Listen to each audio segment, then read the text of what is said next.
यहाँ जो भी आया गया हाथ मिल मल के, और नए तीर फेंको निशाना बदल के। तो साहब होता क्या है कि जब कौरवों ने महाभारत युद्ध के दौरान चक्रव्यूह की रचना की तो उस समय अर्जुन अन्यत्र उलझा हुआ था। तो लेकिन अभिमन्यु ने उन सबको आश्वस्त किया कि वह इसमें अभी चक्रव्यूह में प्रवेश करने की कला जानता है। कारण माता के पेट में रहने पर भी उसने अर्जुन से इसका हाल सुना था। लेकिन मोदी जी का उल्टा है ना। मोदी जी का आप ये देखिए कि 3 आपराधिक कानून उस वक्त पास किए, कब? जब विपक्ष के 146 सदस्यों को संसद हाल से निष्कासित कर दिया था, है ना, जिन्हें 1 जुलाई से लागू किया जाना है। यहाँ स्मरण रहे कि इमरजेंसी में जब जयप्रकाश नारायण के नेतृत्व में सभी विपक्षी दलों ने विरोध किया था, तो तब उन सब के दबाव में आकर आखिर इंदिरा गांधी को 1977 में चुनाव कराने पड़े। लेकिन मोदी जी के बनाए आपराधिक कानूनों के बारे में आम जनता तो जानती नहीं है, और जो लागू होंगे तो देश में अघोषी की इमरजेंसी लागू हो जाएगी, जिसमें किसी को भी शासन के विरुद्ध बोलने की स्वतंत्रता न हो रहेगी। यह सब समझते हुए अनेक प्रबुद्ध जनों ने पीएम को आवेदन भी किया है कि 1 जुलाई से इसे लागू न किया जाए, जब तक देश भर में इसको जानकर खुली बहस न हो जाए। लोग आज समझ ही नहीं पा रहे हैं।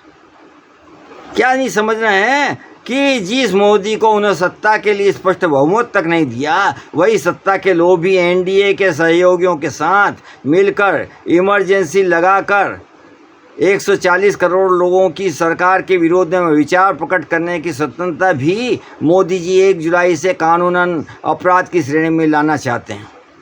यानी जहां राहुल जी ने साफ कहा था कि हम जनता को उतना ही रुपया और आज़ादी देंगे जैसी मोदी जी ने अडानी को दी थी, और जिस मोदी जी ने जनता की महंगाई कम न की न रोज़गार दिए, वह ऐसे कानून ला रहे हैं ताकि भविष्य में जनता के विरुद्ध मांग भी रखने की जनता शासन के विरुद्ध मांग भी रखने की गुस्ताखी न करे। स्मरण रहे कि 150 दिन से अधिक आंदोलन कर रहे हरियाणा और पंजाब के किसानों से कोई चर्चा नहीं है।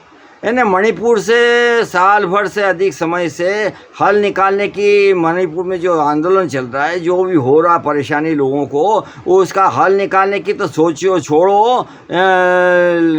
लेकिन वहाँ मिलने भी मोदी जी न गए। कहाँ? जहाँ पर मोदी जी की डबल इंजन की सरकार है।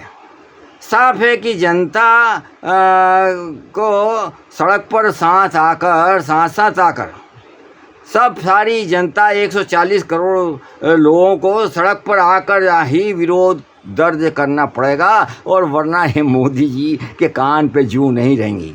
और जब तक इनको सत्ता से खींच के निकालना पड़ेगा, और तभी ये मानेंगे कि इस तरह से कानून नहीं बनाए जाते। जो जनता उसको चुनती है, जिसको पीएम मानती है पूरे देश का, वो ही पीएम शासन ऐसा चलाना चाहते हैं कि कोई उसका विरोध ही ना करे, और ये भूल के भी आइंदा गलती नहीं करे कि उसको बहुमत की सरकार न बनाए उसको, है? ये कोई चलेगा? ये लोकतंत्र है। आज अमेरिका और ये सब आपत्ति उठा रहे हैं, तो ओबामा तक ने आपत्ति उठाई कि देश में मुस्लिमों का ठीक नहीं हो रहा था। लेकिन तो वही पर आप तमाम देश से आपत्ति उठा रहे हैं। अरे भाई, जो दिखेगा, आज ज़माना ये नहीं है अकेला, अपने ग्लोबल है, सारी दुनिया एक है। वसुधैव कुटुंब का मतलब क्या है कि संचार व्यवस्था ऐसी है कि आदमी, आप क्या दिखाना चाहते हो जनता को और दुनिया को, क्या जताना, वो नहीं देखती है, वो सब देखती है। अब सैटेलाइट है, सारी चीज़ व्यवस्था हर एक के पास है। हर देश की एक बात, जनता की बातें सब जानते हैं, और उसके लिए आपत्ति उठाते। और जो लोकतंत्र भरोसा करते हैं, जैसे अमेरिका सबसे बड़ा लोकतंत्र भरोसा करता है, सब जगह वो देखता है और सबके लिए आपत्ति उठाता। तो अपने खाली कहने से, मुंह ढक के सोने से, और लोगों को सबको दबा के रखने से कोई आप ये लोकतंत्र के खाली प्रणेता नहीं हो जाएंगे। तो मोदी जी को सोचना पड़ेगा और समझना पड़ेगा, और तभी वे अमर होंगे।